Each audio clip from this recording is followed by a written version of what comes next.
Hi, thanks for tuning in today. I wanted to take a minute to speak to you about meditation.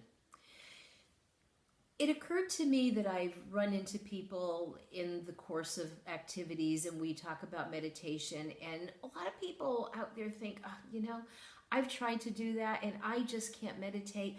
I can't still the mind. I don't have time. Well, I want to share with you that meditation occurs in more than one form.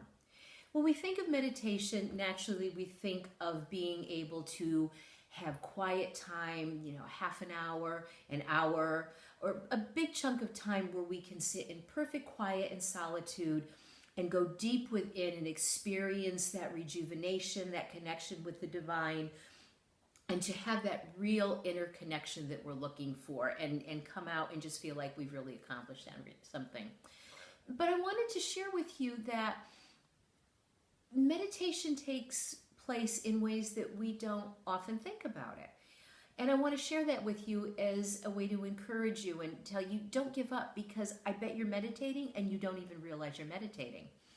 Think about the things that you do in your daily life that we consider mundane or rote, that don't require your intellectual mind to be focused on it, but these things can be kind of mindless, okay? The example that I use in my own life is cycling. I enjoy cycling, and I'm very fortunate to live in a rural area where when I go out on these back roads, I'm cycling through the trees and through the farms, and there are birds and there are brooks, and it's a really, really pleasant experience. And a long while ago, it occurred to me that I was actually, through the repetitive activity of cycling and not really having to focus on anything outside of not running into a ditch or hitting a tree, that it was really kind of mindless, and that I was actually having that communication, that communion with my higher self, and I was receiving thoughts on how to resolve problems, next steps in projects that I had been stuck on how to pursue, workarounds, things that I should be doing in order to bring things together.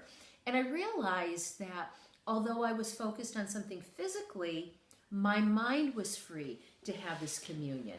And I found that I started having these experiences even before I was able to have those blocks of quiet time that we so frequently think of for meditating and for having that communion.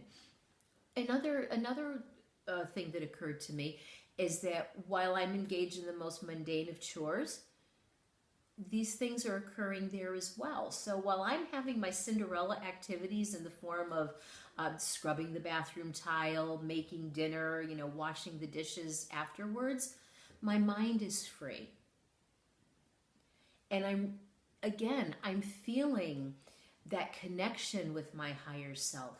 I'm receiving that love, that comfort, that guidance that we all want to achieve and receive and experience during meditation. So take some time and think about what you're doing in your daily life that may be repetitive, it may be rote, it certainly is mundane. Maybe it's driving to work or driving home from work when you just had an exhausting day, or gardening or mowing the lawn. It doesn't matter what the activity is. Think about how those inner promptings are coming to you during these mundane mortal tasks, because your higher self is speaking to you. The Creator is speaking to you, and you are receiving that love, that unconditional love, that guidance, and that knowing that there is a higher power out there holding the Immaculate Concept for you and guiding you. And it doesn't matter whether it's happening in 30-second increments or 30-minute increments. The key is to feel that engagement. So I'd like you to think about that, and I hope that you find this encouraging, and know that take it in baby steps. The goal is still to be able to carve out those chunks of time and have those deeper connections that we can focus on and receive even greater spiritual awakenings. But just because you're not having them in that capacity right now, it doesn't mean they are not happening. They are. God bless, God victory. Until we meet again, namaste.